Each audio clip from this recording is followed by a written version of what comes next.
All right, live from oh wait, that's not true. Live on No Guts, No Galaxy TV from Hairbrain Scheme Studios in beautiful Pacific Northwest. We're gonna go there. This is the BattleTech. I'm talking right now. I'm sorry. STFU. We'll behave This is the ourselves. BattleTech Developer Livestream Monthly Q&A. I am Mitch Gittleman, your host, and with me today are two very, very special guests. Introduce yourselves. I'm Holly. I'm the animator. I'm Steve, character technical artist. Ooh. We are the animation team. That's it. All of it. That's it. That's the sum total. Welcome to being a small group. Here, I gotta slide over a little bit. All right, so we're all. Nobody told you. Too slidey? No, you're fine. Okay. All right, good so far. All right, so just to recap the format of this thing, we took your questions from BattleTechGame.com. BattleTechGame.com. What was that, kids? BattleTechGame.com. Steven, are you fucking listening to me? Yes. All right, thank you. I'm like, where are you right now? So anyway, we took your questions from BattleTech, that place, BattleTechGame.com. Going to ask them these questions. That's for the first half an hour. For the second half an hour, my little buddy Mike McCain, game director of BattleTech, will be in here, take their seat. We will release them back to go do your whatever it is you people do, and we'll take your questions live from chat. And there we go. Before we start, I just want to tell you one thing about where we are with the game, because for me personally, this is like the most exciting time in the development of BattleTech so far. Love the Kickstarter. That's obviously wildly exciting, right? But what we've been doing is we've been developing BattleTech in pieces, right? So, like, for example, Tyler Carpenter and Andrew McIntosh have been working on the single-player story missions, right, with my friend Kevin Maloney, right? So they've been doing that. Other people like AJ and Kiva have been working on the sim game, the mercenary sim, right? And all of the inputs and outputs of that and getting that right. The art team's been working on cinematics and the environments which you've seen, et cetera, and the visual effects. And of course, our audio team who you've met. Everybody's doing these pieces, right? And the phase that we're in right now is putting those all together into one end-to-end experience, right? And that's why I'm personally so excited, because when you take all that stuff, including the mech lab, and you put it all together, this is where the rubber really meets the road for the project. And so there's a real sense of anticipation in the studio right now. We're doing all sorts of, end game planning and stuff. How do we get from there to there? And that's the type of stuff that as a game developer you want to die, right? Nobody wants to plan anything. We just want to make this stuff. But you got to just take a few minutes and go, okay, so how does this and how do these pieces fit together and stuff? But that's where we are right now, and very soon we're going to have our little gem all put together, and then we just start chipping at the edges and polishing. So it's pretty cool. We have, in game development terms, I would call it a metric fuck ton of work left to do. Right? Yeah, roughly, yeah. Roughly a metric ton. Your mileage may vary, but that's where we are. So good times. All right, Holly, Steven, we're going to talk to them. Let's start with Steven. Yay, what is your background? Like, how did you come to be a technical artist in the first place? Spending a lot of time in front of the computer and banging my head against it. Yeah. I don't know. I mean, when did you know you wanted to be in game development? Probably around the time that I played Doom and Quake. Yeah. Yeah, been a long time. Yeah. And then just always kind of straddling this world between like being an artist and an animator and having a very technical kind of like mindset of, from fixing computers, technical support stuff to kind of moving into programming. And kind of after getting out of school and doing what do you go to school for? Everybody that wants to go into game development asks me, like, do I need a computer science degree or what? No, actually I went to school weaving? For animation, for more of a, really? a 2D animation background, actually. Oh, neat. And it was a school that mostly focused on getting people into the animation industry in California, as like pre-production, like storyboard and stuff like that. But I just went in and then kind of had always learned kind of the more 3D side of stuff just on my own. And after that, kind of ended up working on a couple animated projects before moving up to Seattle, and then Actually, I want to stop you right there. That you said something really interesting, because a lot of the times the people that I talk to online, you know, they always ask, like, how do I get into game development, and what's that process? Whether, you know, like you were talking about going to school for 2D animation or whatever.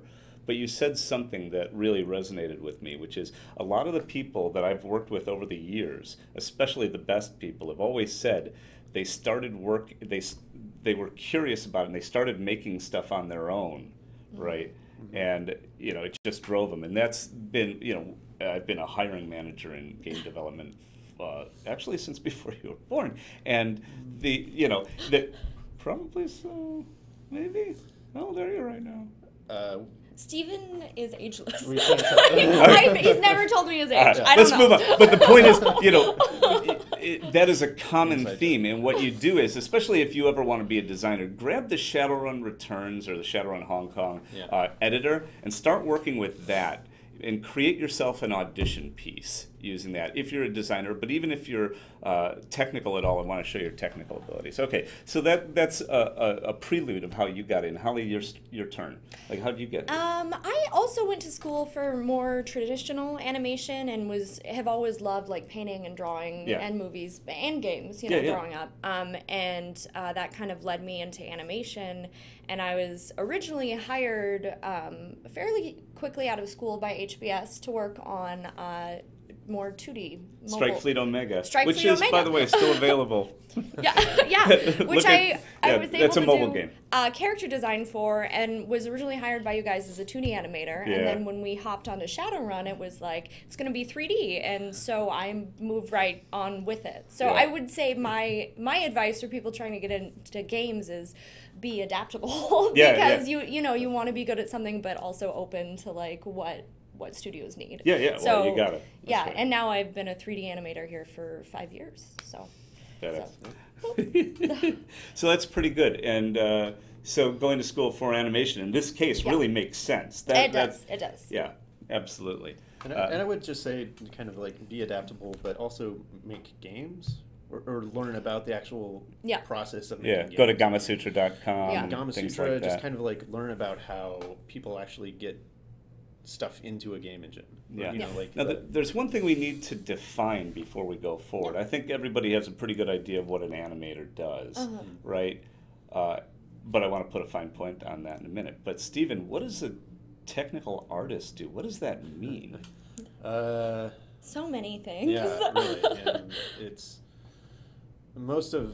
since I've been here, most of my work is mostly focused on the character side of technical art, like setting up the animation rigs, getting... Let's talk about rigs for a minute, because that's a term that a lot of people don't understand. Why don't you just go right there? Yeah, so there's a good question about what is an animation rig. And in 3D terms, if you think about a model as kind of like just either a plastic model kit or like a marionette puppet. Right. The rig is actually the strings that connect everything together and make the model behave in a way that the animator can, you know, start manipulating it and act in a kind of a predictable way. It's like, okay, if I move this thing here, this is how this is going to work, and I can animate, you know, this moving from here, and just kind of making it as friendly for the animator as possible.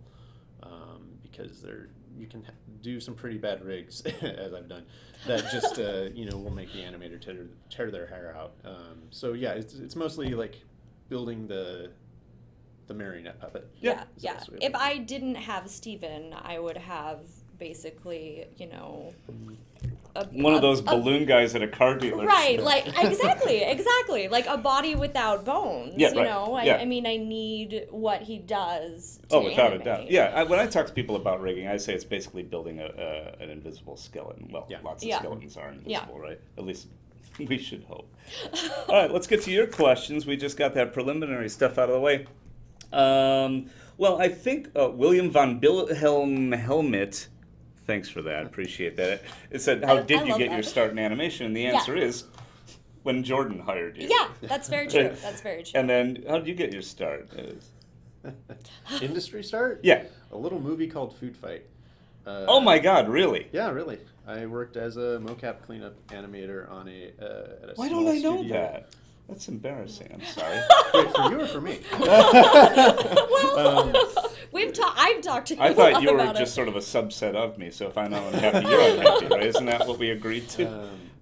Yeah, I worked for maybe 2 months as a mocap cleanup animation guy on that, and then worked on Sid the Science Kid for about the same amount of time. For the Jim about a Henson year Company, later. which is super cool. So Yeah, it's it good was that you cool. go from the Jim Henson Company to Harebrained Schemes. That's quite a career trajectory you got there. Well, I mean, it's Did like, I say that wrong? It's like I always wanted to work in games. Yeah. So kind of this is exactly where I want to be. Good answer, good answer. All right, good. See you at review time. All right, Natarist, I'm just going to guess on that. Who's your favorite character in the game, and who do you think looks most badass? Are we talking people characters or mechs? Yes. No. People characters? It says favorite mech and favorite... Oh, that's a separate question. So okay. Characters right now. I mean, it's hard not to choose Kamea because she's so I do strong. choose Kamea Yeah. personally, but how about you, Steve? I mean, badass, yeah. I kind of like Yang so far, just because the Yang mech is arm cool. was a lot Yeah. of fun to kind of. Yeah. So if you take a look, sorry, I don't have a picture of Yang nearby. He's got a cybernetic arm and a cybernetic leg. He hasn't had a really good life. As a matter of fact, I've also read all his writing, and he's a little surly. So Andrew's doing a great job with him. And then I agree with you on Kamea. Kamea, who's the heir to a throne that you're trying to help during the Civil War. She is this great blend of badass and beautiful. Mm-hmm. Absolutely, right? absolutely. And I feel like the writing on her is very strong, and then our character painter Joel has just done an amazing. She's just got presence. And, So I'm super excited to. And then Maury translating her into 3D is what was amazing. Here's the cool part of this stuff is, for me, I do have the best job in game development. Let's be clear about that. And I don't mind flaunting that just for a minute. But part of the fun is I get to walk around the studio and see what everybody's doing, right? And so, Joel, who did the character designs, and then Maury, who turns them into 3D, sit next to each other. Yeah. And to see on one person's screen, here's what I envisioned her looking like. And then on the next guy's screen, it's like, and she looks just like that. Yeah. It's kind of a magical thing. Yeah. And it's just so rewarding. All right, what about mech? Which is your favorite mech, y'all?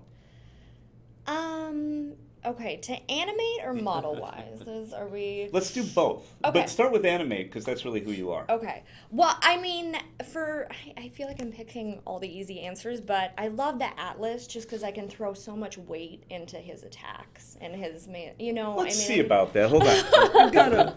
I have a visual aid, and you're going to have to forgive me as I do this technical thing. All right. I switch over to the GIF, or the GIF, or the whatever, and there is the Atlas in all its FU glory. Doge. Nice kick. Boom. I love the arm flying off right into the camera, too. Nice camera angle on that Carbonara. That really, really Yeah. Really nice work. All right, I'm going to switch back to us now. Hey, look, it's us. Oh my God, I did something technical that worked. That is literally the first time that's ever happened. So I got questions from the audience specifically about that, and I just need to find them for a second. If you remember anything about that. Oh, there it is, right there. Okay. And by the way, thanks to whoever said, hey, show this GIF. I like that.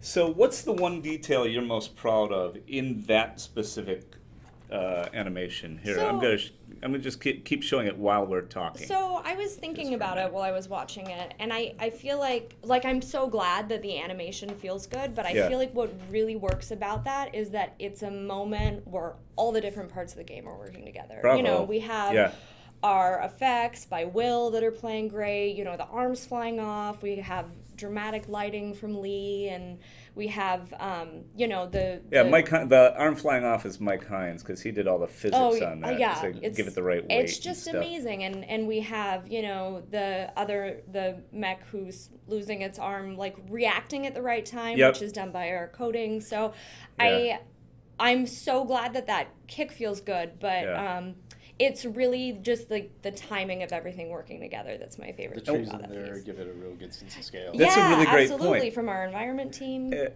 And I think you touched on, of course, the thing that I talk about on BattleTechGame.com forums all the time, which is the very best part of this job, for me, bar none, is the collaboration. Yeah. Right? I like seeing my fingerprints on the game. That's good. It's like, oh yeah, I wrote that character. It's pretty good, or whatever, you know. But it's this combination of all these people for months and months actually coming together. That's just, you know, it's a beautiful thing. What do you see in this thing, Steve? Pretty much the same thing. Like, you know, when we got the all the limbs blowing off and setting that stuff up, that really just kind of helped, you know, make everything feel a little bit, you know, more punchier. Yeah. It's the just thing a you're not great, seeing like, here, by the way, because you can't, because it's a GIF, is the sound.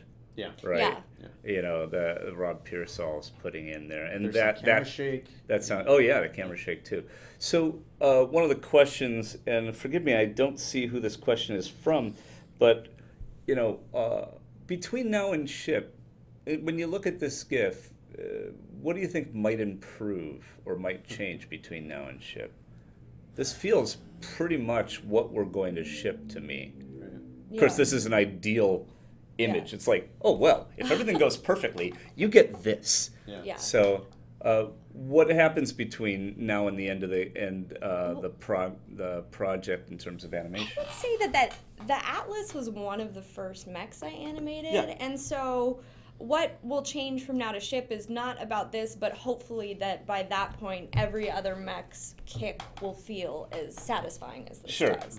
And maybe they don't right now, just based on how much time I've had with them. You know, I haven't had a lot of polished time. Right, and that again, game development is shiz. Yeah. You know, part of the fun here is that somebody just tell you to sit up. No, speak closer to the mic. All right. Is that, you know, all of these creative endeavors that we do, it's all about iteration. And so what we try and do, and what you saw, for example, or are seeing in our beta, is us getting to a point, right, where we can really look at it in toto and then figure out what would make it even cooler. And it's how many iteration loops you have on a thing is what really gets it to where you can be this proud, right? So it's just important, as we're doing this, that's probably one of the best things about doing a Kickstarter and having this venue is people get to really see behind the scenes how this stuff works and what the life of a game developer is like. And here's a question I don't know if you can answer. What's one element that was almost left on the cutting room floor, so to speak? Is there anything that almost didn't get in? Well, you know what's funny? When we first started, there's like a period of visualizing, you know, melee animations where we were trying to figure out what felt good for our mechs to do and what didn't. And somebody asked me what the hardest animations were, and it was the kicks, because so often when humans kick, they throw their body completely off balance. Right. And you can picture if a mech is doing that, the mech pilot's being like slammed against the windshield. You know what I mean? And, well, they're strapped in, but they also have these neural helmets that, you know. Yeah, so it's really go ahead. But you know, I mean, just from a visual standpoint, sometimes that didn't look right, and so I think there was a moment where we almost didn't have kicks, but we figured out, I started looking at different martial arts kicks and a bunch of different things. We found that it worked best when a kick was kind of incorporated into a mech's movement forward. So they don't throw their whole body off balance and kind of stand on one leg. There's a lot of balancing going on. So I'm really glad that we figured out how to make kicks work for moments like this. But kicks almost, you know, kicks were a struggle. Kicks were now here. This is a common question that I'm asked, and forgive me, I think it goes back to you, Holly. A lot of, you know, if a mech doesn't have arms, right, isn't punching and isn't kicking, right. There are some times where, you know, you kind of want to, from certainly a BattleTech fan's point of view, you want a shoulder check rather than a headbutt. Yes. Right. So what are you thinking about that? I would say that is totally fair, that you want to protect your cockpit that you're in. I would say that depending on the mech, sometimes they don't have enough torso twist to kind of get it away from their cockpit. Oh, really? Not that their torso doesn't twist enough, but that their geometry wouldn't allow them to kind of pivot themselves away enough that the shoulder impact wouldn't also still impact the head. Right. So that's, you know, that there are pushes and body checks that may change a little bit during polish, but it is certainly a struggle with certain mechs. Good. Like that was really helpful. Like our lovely urban mech. Yeah. What do you? R2D2 is just going to do what it's going to do, right? No, that made sense. Like he's all ahead. All right. So we got animation rigs, animation pipelines. Good. So Stephen, back from William von Wilhelm Helmet. Mother, don't do that to me. I kind of like it. I kind of like that name. Yeah, because you didn't say it. Right. What's the most helpful animation tool you've used during the BattleTech project? That I've used? Yeah. Well, we have a tool that was kind of made, or as I was just coming onto the project, was made by a very helpful kind of a friend of the studio, technical artist. And that has been incredibly helpful about getting the Piranha mechs up and rigged and set up in a way that I can basically just hand it off to Holly. Mm-hmm. And then on the other side, we've got other tools that we've made, scripts that kind of just automate our... Somebody asked what pipeline was, right? Yeah, right. It's like it's getting stuff into the game and setting it up in a way that you can do it as quickly and as kind of foolproof as possible. Mm-hmm. Like if you're, we've got 30 plus something mechs, mm-hmm. and there's steps to get them in the game, get them in Unity, get them in the game, get all the little things that have to be hooked up so that it can just be put into the game and work. And automating that stuff just saves you a lot of time and keeps you from making errors. And it's like, okay, did I not set everything up, 100% or something? So no, whenever there's a hand, anything by hand is error prone. Exactly. It's just what it is. So spending the time to kind of automate that and make it work as quickly as possible, so you can go. Now, then I can go do or have to do other stuff. So now, Holly, here's a question. You talked about PGI and the pipeline to get their mechs, and again, thank you PGI for those. Mm-hmm. The process to get them in the game.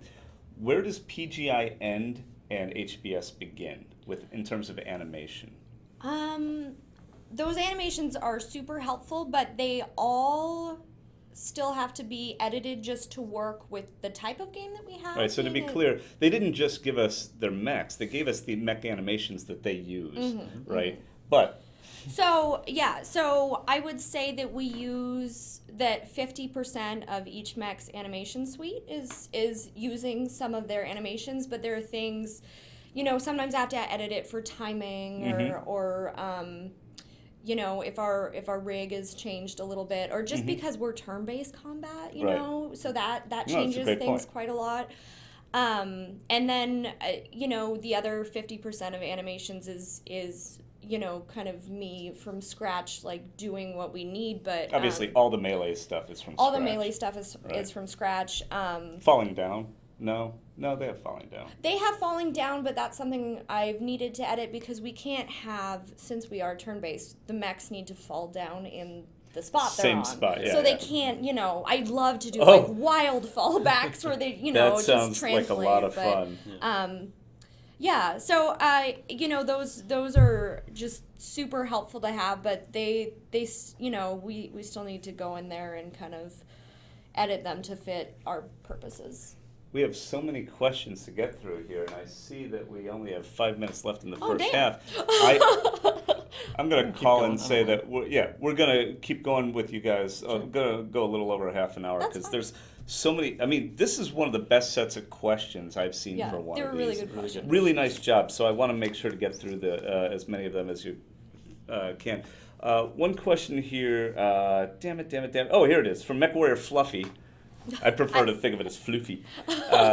Holly, love the melee animations. Yay! Did you have them all planned out in your head, or do you run different animations for each mech before settling on, that's the right one for this mech? How's that work?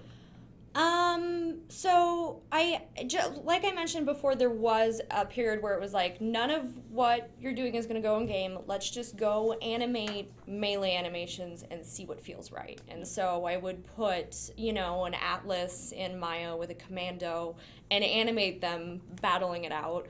And be like, oh, okay, that punch didn't feel right. And then slowly through that process, we found, you know, what punches feel good. We came up with our, you know, our kicks and DFAs. And what was the rest of the question? It was just like, forgive me, I don't know the rest of it. I moved on. You know, did you see them in your head? Did you run through different ones for each mech? Yeah, we did run through different ones for each mech, and some mechs will use, like, reuse another mech's punch, you know, if their body types are similar or based on their size. But I'll still go in and edit, you know, maybe, you know, somebody was shorter than the last mech who used that punch, so I'll have to kind of bring the height down. Or up, you know, if it needs to reach taller mechs. Pretending it's Mitch. It's like... Well, I would say, like, the urban mech got a lot of animations that are not shared with anybody because it's so special and unique. So, you know, it had to, since it's such a small mech, cover more ground, and so there are edge cases where you're like, okay, this mech isn't going to share animations with anybody, it just needs its own thing. So another way of putting that is the urban mech is the most expensive mech in the game. It might, one of them. It might be one of the most expensive. Think about that for a minute before you ask us for any more special mechs. Steve, back to you for a minute. This comes from our buddy Pack Rat. Great seeing a question from you, Pack Rat.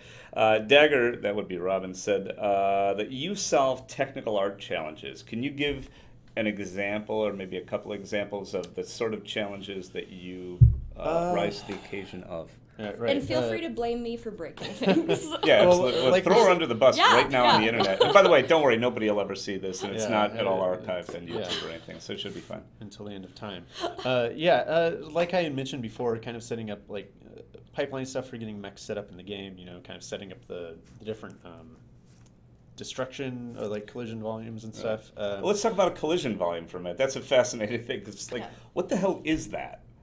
It's pretty much just like the boundaries of an item of a 3D object that determine when it's colliding with something. So you look. Here's me. I'm a 3D object now. So if you have somebody else touch my fucking coffee. I drank it earlier. So if you have like an object like this, and this is fairly simple, but like in 3D, there's a lot of geometry in here. Yep. And the simpler you can make the collision volume on that, the less processor intensive it is to. Right. So what you really want, it's an invisible box around the object, and so when that invisible box touches somebody else's invisible box, bam, you have a collision. Bam. So if I'm punching this coffee, please, keep going. If I hit it here, I'm not hitting it, but the collision is such that if I kind of nick it here, the punch goes through. But if the collision volume is off, it's very possible that your hand will go right through the coffee. Correct. Yeah. So they're very important to make animation feel right. Can I drink this now without you people touching it? You can. I might drink more of it later. Put it over here, so.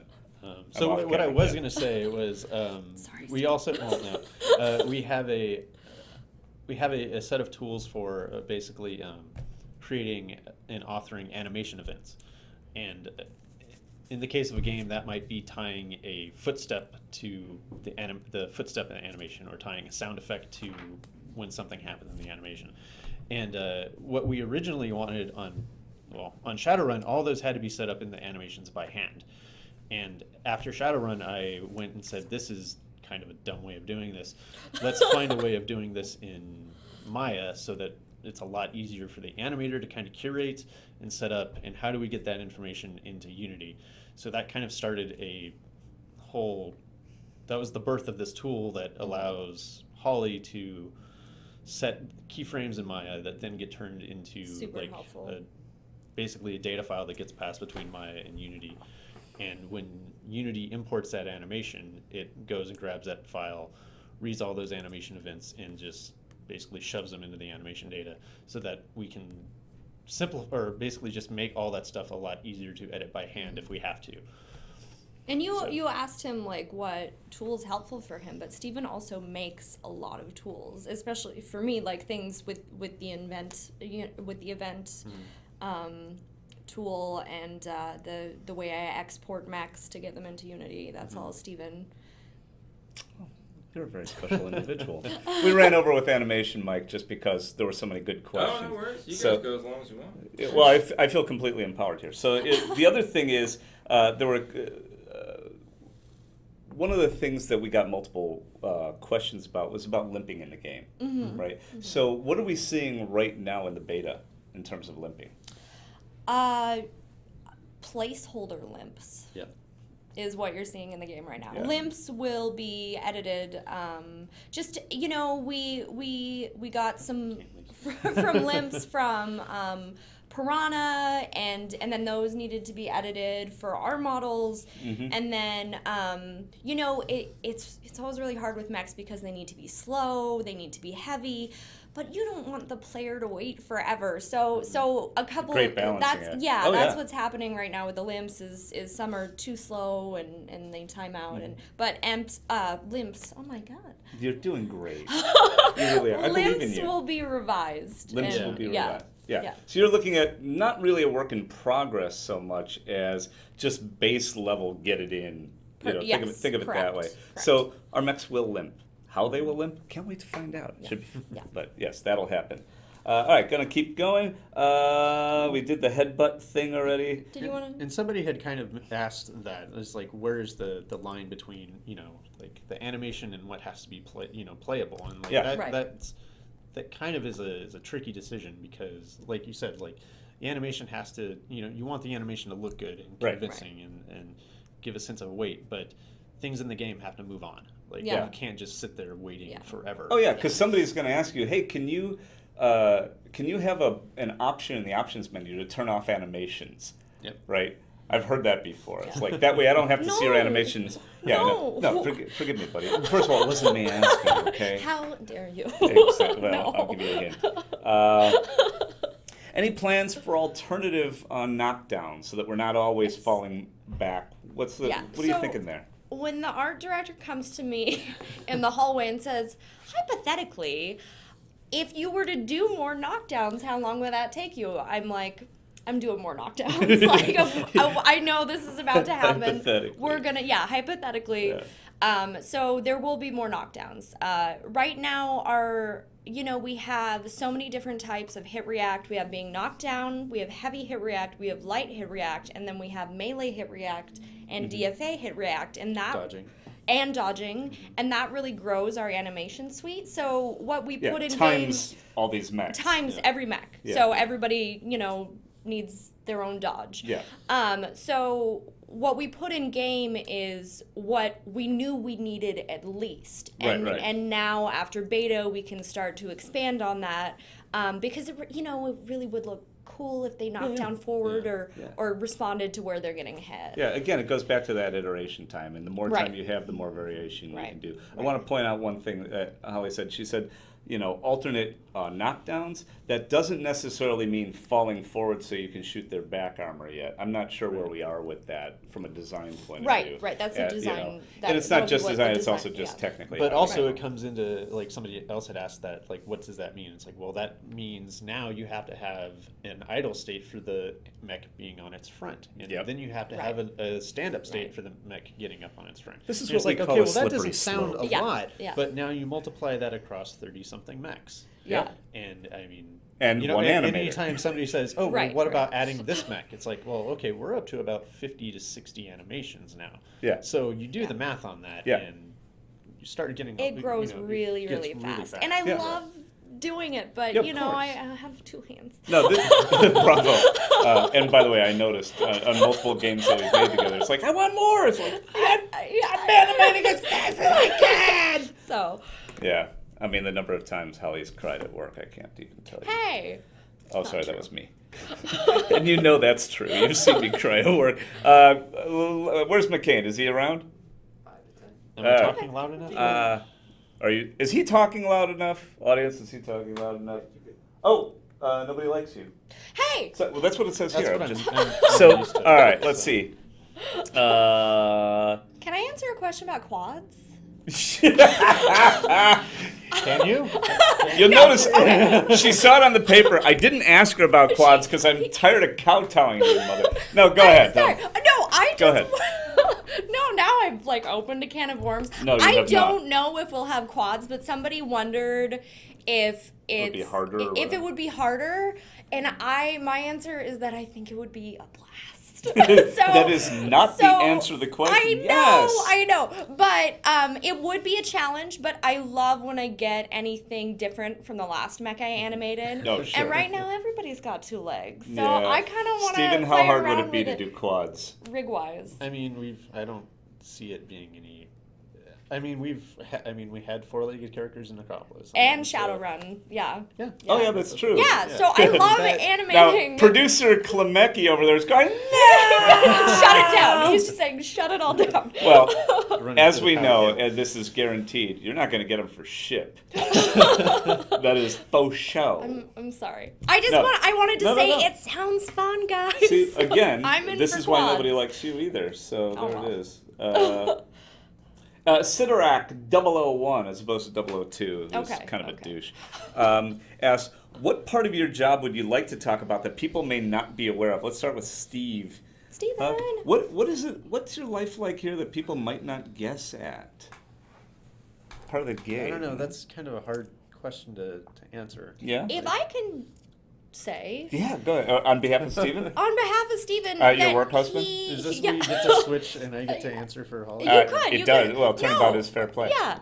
I would say that Steven's also a fantastic animator and great at traditional drawing. And it makes sense because it's what he went to school for, but I think he does a lot of work in the studio that people don't necessarily get to see that side of him because he does have that great technical just when he's brain doodling in his notebook at lunch. And his problem solving. But there's also, he's a great animator, and that's one of the reasons he's also so good at the technical side is because he knows what animators need. All right, so Holly just set you up to say something really nice about her. You don't have to. No, that's the way I'm reading it. You go ahead.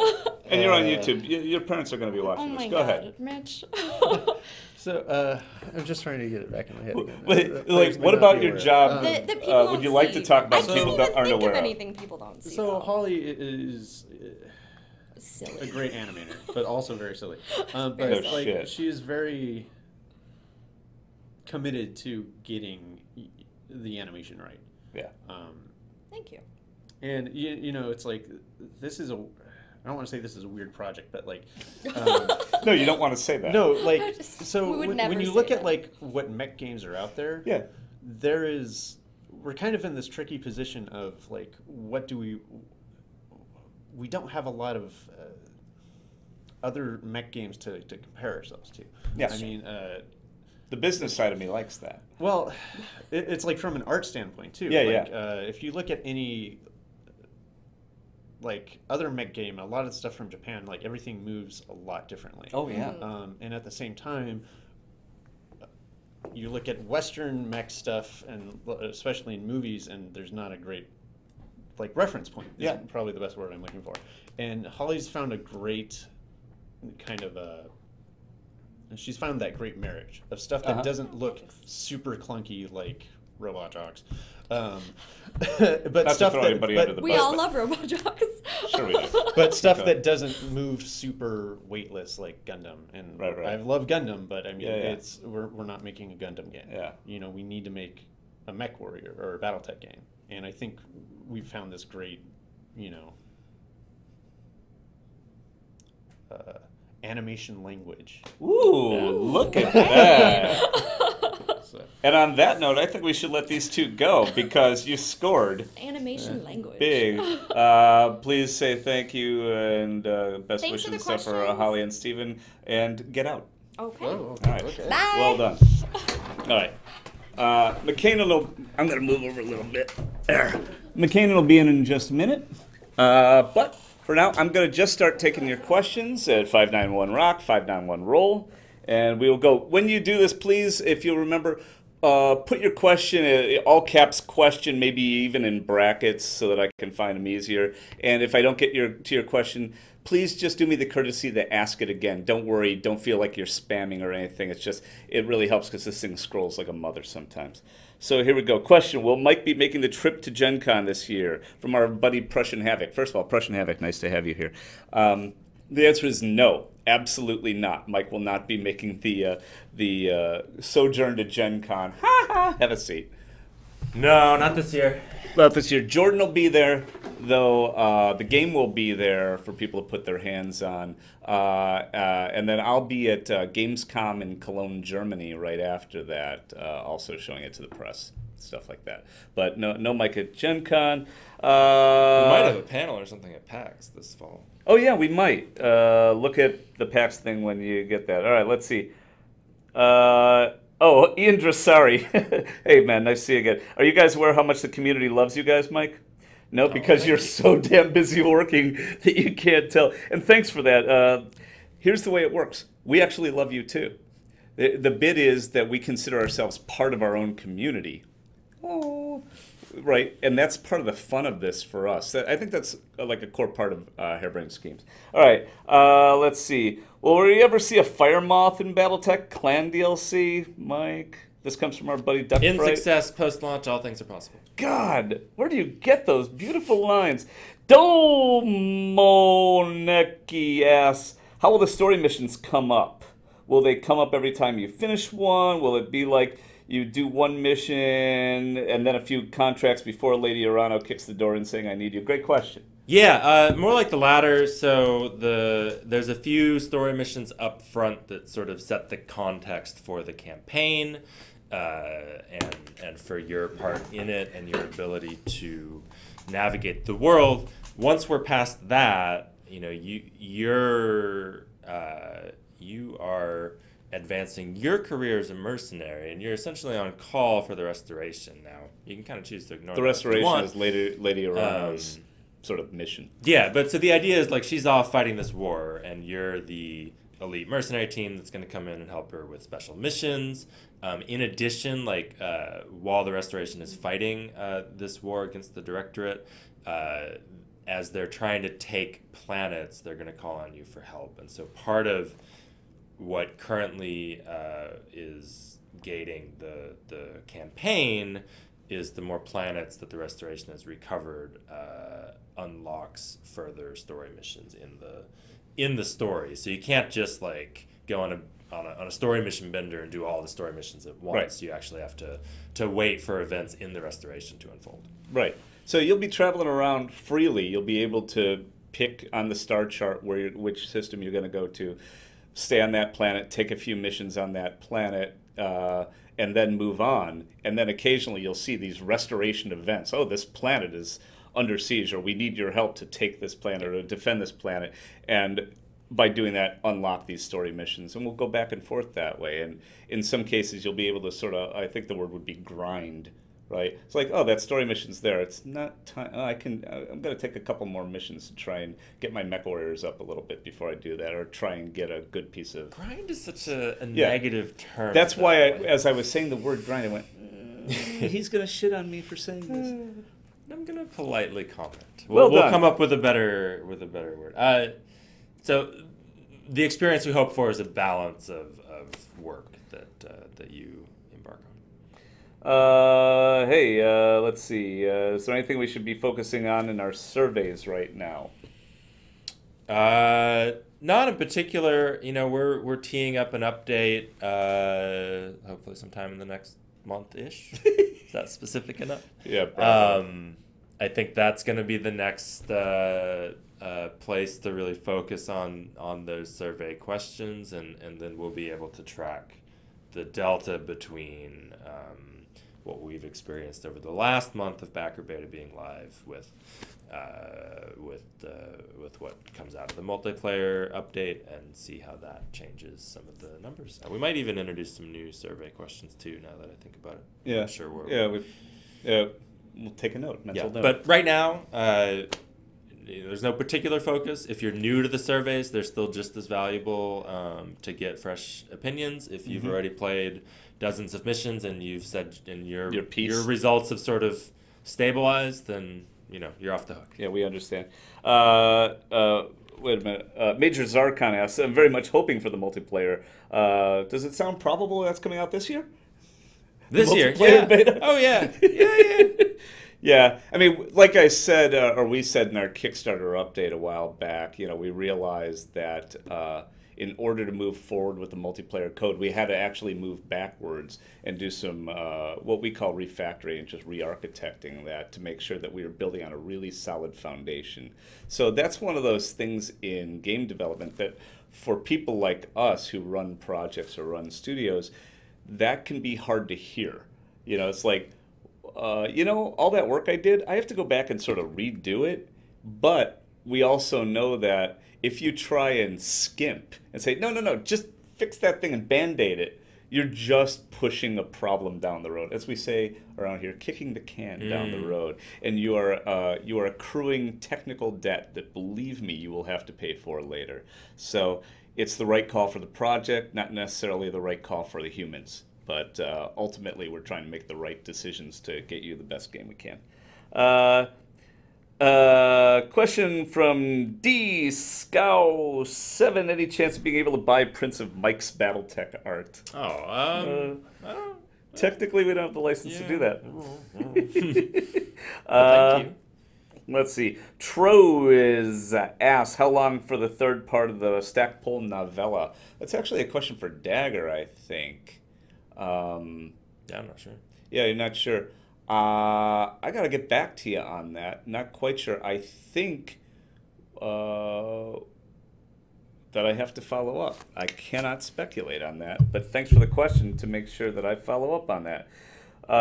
Duck Fright asks, will there be mod support for Steam Workshop? This is a great question for people that are sort of just joining us and don't know how we're handling mods. So, Michael, take that now. Hey, probably not Steam Workshop.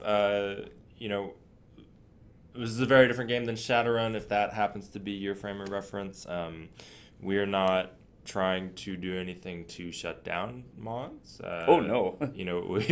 We've already got a lot of people messing with our data format on mechs. And, yes, we do. Mech config and that stuff. There is sort of a wall that makes it hard to do any real, nitty-gritty modding, and that's because if you don't have Unity, then you all of that's not inherently exposed. Like Shadowrun, for example, we made a dedicated world editor that shipped all of our assets, and that was a big initiative of the project. But we don't have that here. One guy working for 1 year on just that. Yeah, so we're not trying to stop it, but it's a very different beast, and I wouldn't expect the same. And don't expect mod level tools. Of content creation modding as Shadowrun. All right. Let's see. Oh, interesting one. Is there a hard fail state in the campaign? Right? How do you lose the campaign? You can run out of money. Remember, it's a mercenary simulator.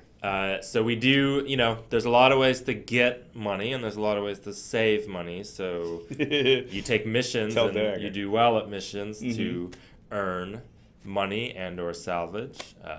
You can choose how much you're paying your troops, which will also affect your monthly burn rate and your morale. Turns out those things go hand in hand. I don't know what you're talking about. And then lastly, if you're in particularly dire financial straits, you can take a loan out from the bank.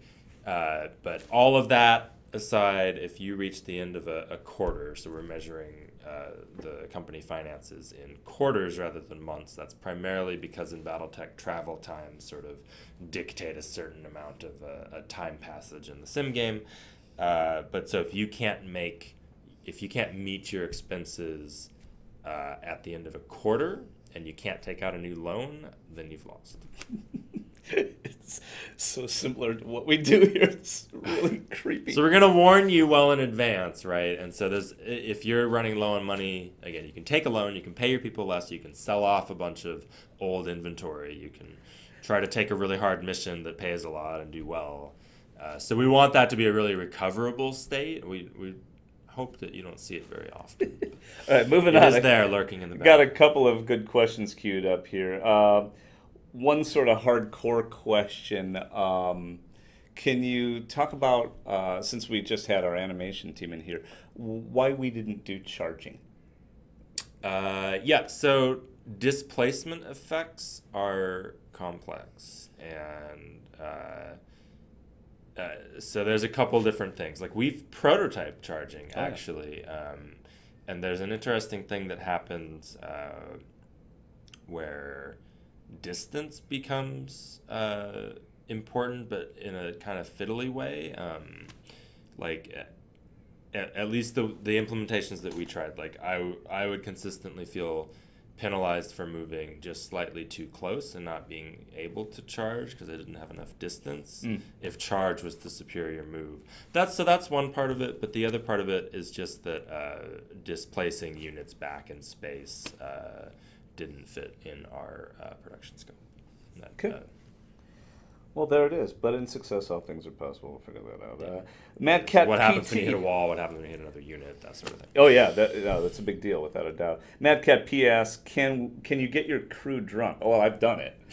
Not in the game. So can you get your mech warriors drunk, Mike? Probably. I'm sure we'll write at least one event that involves some form of alcohol. Actually, that is something that we have never talked about. Ever. Event. What do you mean by event? I think we've talked about it before. You call me a liar? We're on a little bit. We're on live stream right now. Yeah. What's an an event? So events come up over the course of the management game. They're basically random events, but they're tag driven, so they can tie into like anything that's happened to your mercenary company or your mech warriors. I don't know, like the bad example that sort of gets overused here at the office is, you come back from a mission and there's a brawl in the mess hall, and it's between two of your mech warriors, and you have to figure out how to resolve it. That has consequences either on morale or on specific tags those mech warriors may receive.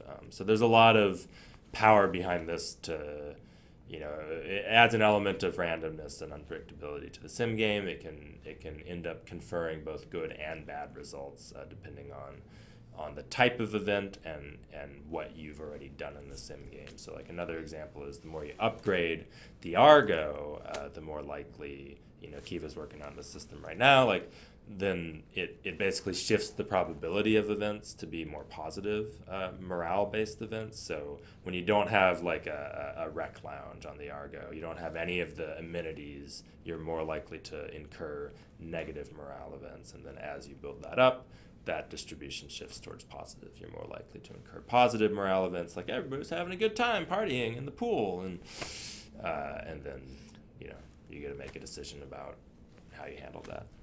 All right, that's cool. Let's see what we got here. Is it a Domaniki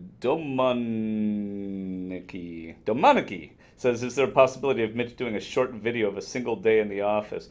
Short video, single day, those are kind of an oxymoron, as our days are 9 or 10 hours long. But no. The reason is I'm working my ass off on the game.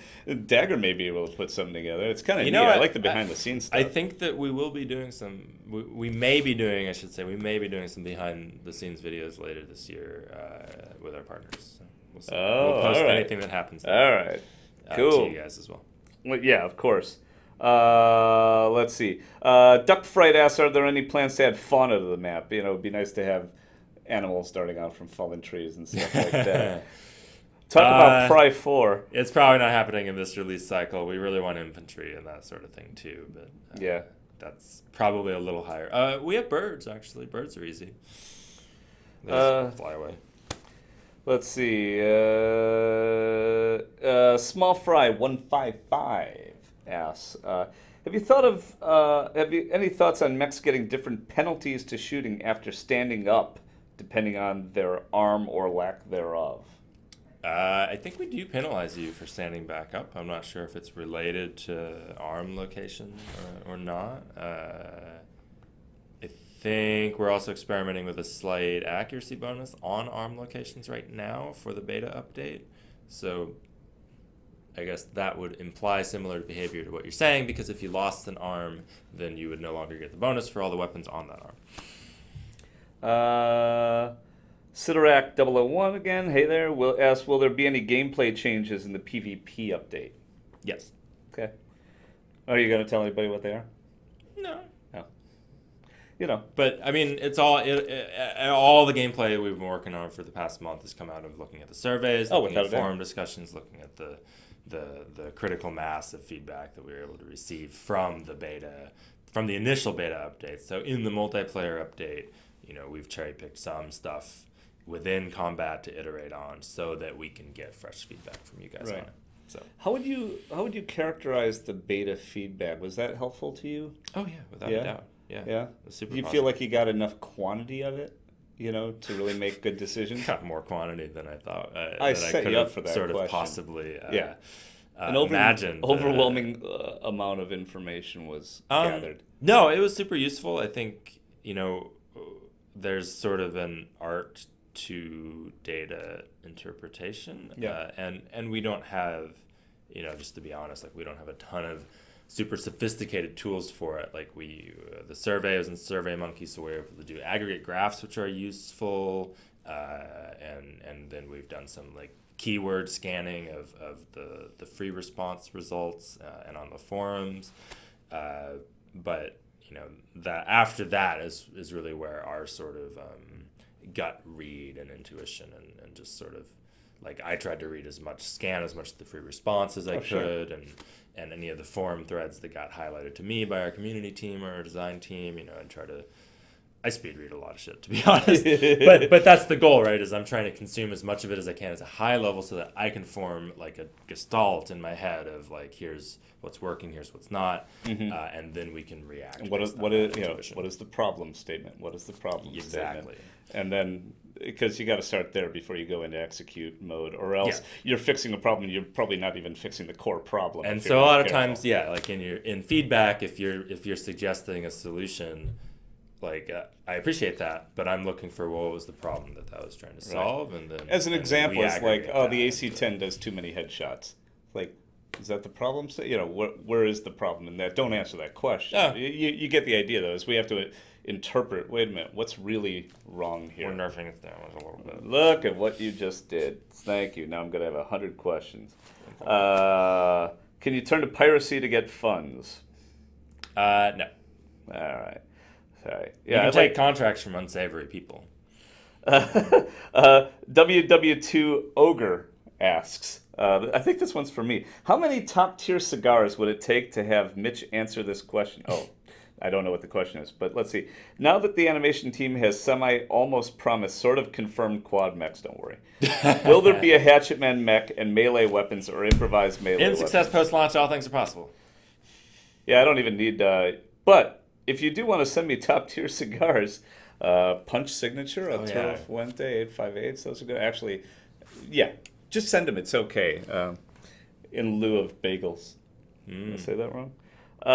Cigar fund. Do we need to open up a new tier on backer kit? Commander Dunsale, our buddy, asks, Hey. mercenary simulation question. Whoops, that was the wrong one. Greeting commanders, what would be 2 examples of consequences to low morale among the Argo's crew? Mech warriors can leave if they're unhappy for too long.